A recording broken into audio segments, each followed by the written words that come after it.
today, everyone isn't on the action. 1A, 2A, 3A, 4A, a lot of vowels. Yeah, but do you get it? The largest classification, northern schools are involved. You got to start there.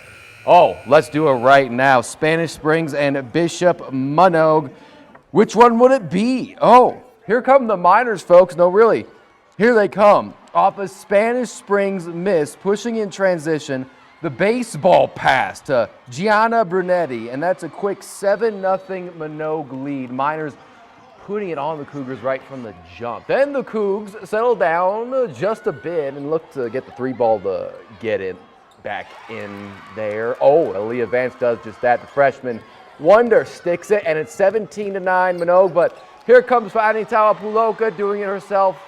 Instant offense, dishing out dimes. She can do it all, folks. Manogue up 10 halfway through. Now skip ahead early fourth quarter on the inbounds pass. Mila Saraitao gets the friendly roll, and the Miners, the lead is 21 for them. So this is state, folks. It's not like the Cougs are just going to lay down, and right just like that. 7-0 quick run. Lainey Newcester caps it off. Timeout on the floor, but thanks to Manogue's fast start, no real need to sweat at the end, especially when you've got Tao on your side. Unreal all night. And time to dribble it out and party, folks. The Miners are state champs.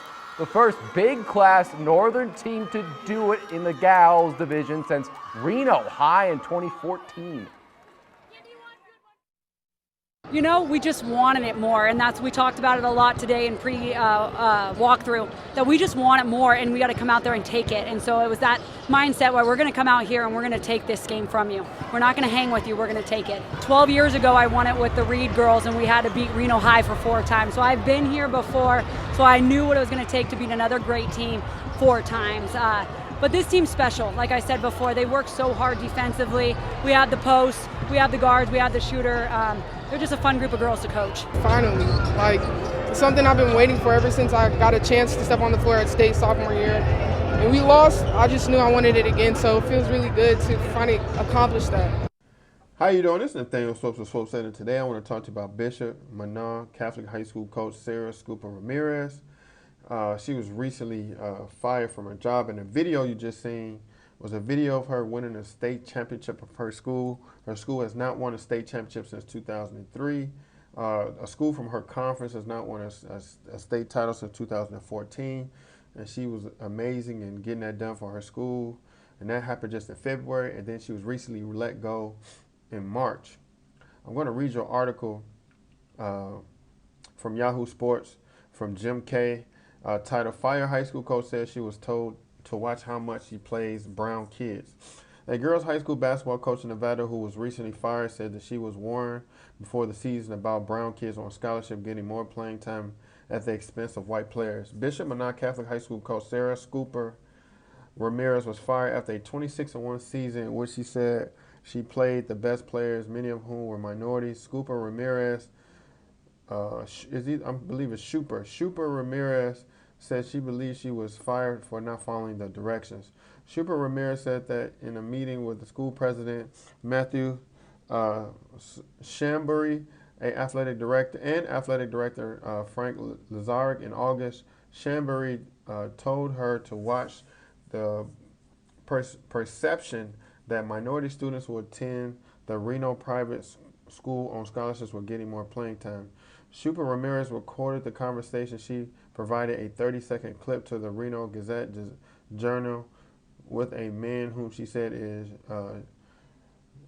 Shambari speaking. The Reno Gazette-Journal is a part of the USA Today network. On the recording, a man's voice can be heard saying, you have a disproportionate amount of your kids are financial aid kids, right?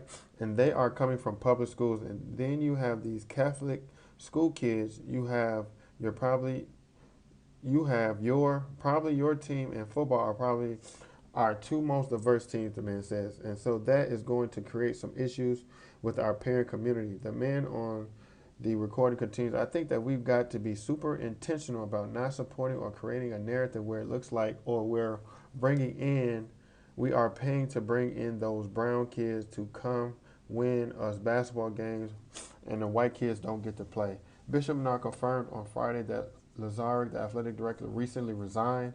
Shambari requested to be placed on unpaid leave, according to a pair of letters the school shared with the RGJ on Monday. Last week, Shambari said in a statement he was only made aware of the recording on Friday.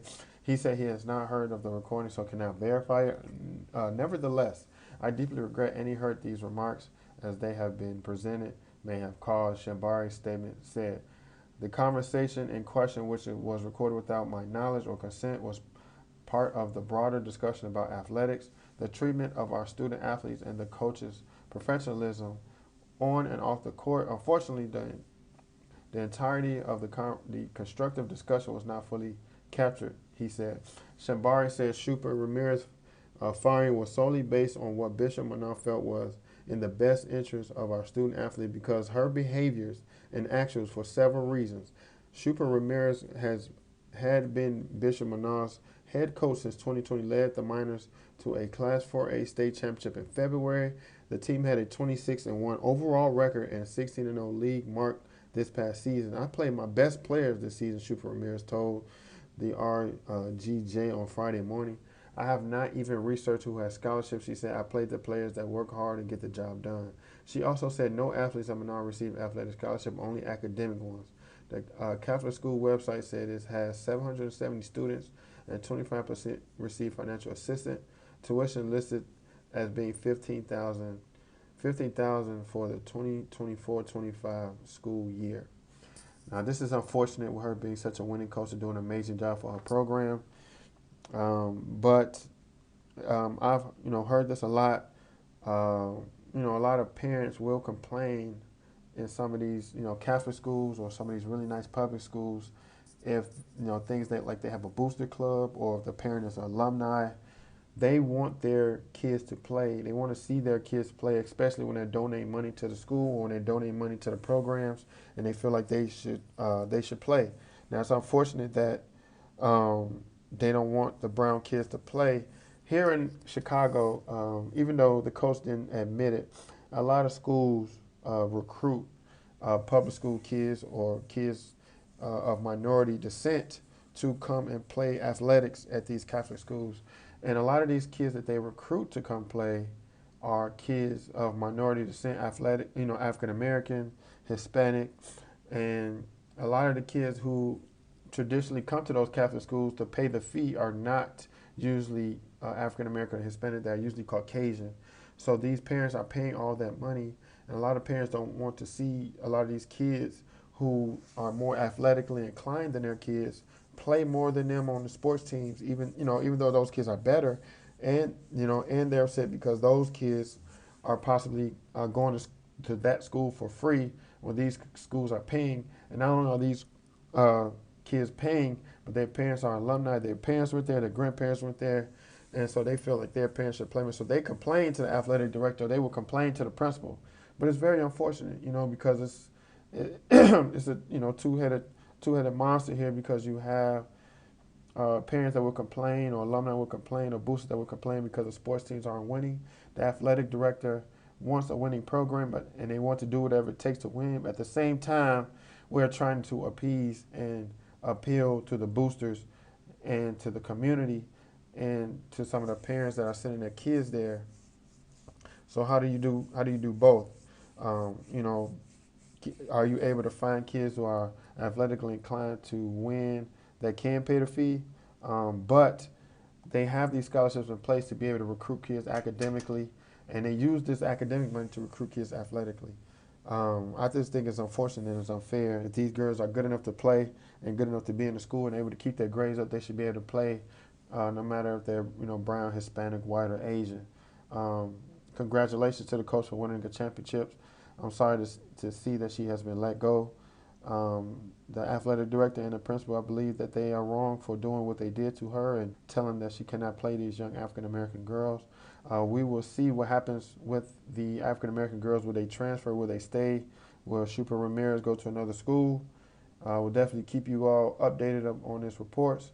But like I said, this is something that happens here a lot in Illinois. A lot of, you will see kids going to an all-white school, and the team is all black. And you also see this in college, where the school is 90% white, but the athletics programs are 80% black. All right. So again, this is Nathaniel Soaps of Soap Saturday signing out.